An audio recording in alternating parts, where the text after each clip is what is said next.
Welcome back to the channel. Don't forget to like, share, and subscribe my channel. Today we are explore how to design clean commercial visuals using advanced masking techniques. Begin by isolating your main subject using precise selection tools and refine it with mask overlay for accuracy. Clean edges are critical in commercial work because every detail is visible. Once the subject is separated, place it on a simple, distraction-free background that supports the product or message. Use adjustment layers clipped to the subject for lighting, contrast, and color correction instead of editing directly.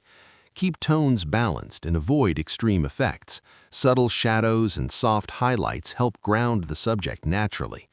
If text or branding is involved, ensure enough negative space around the subject.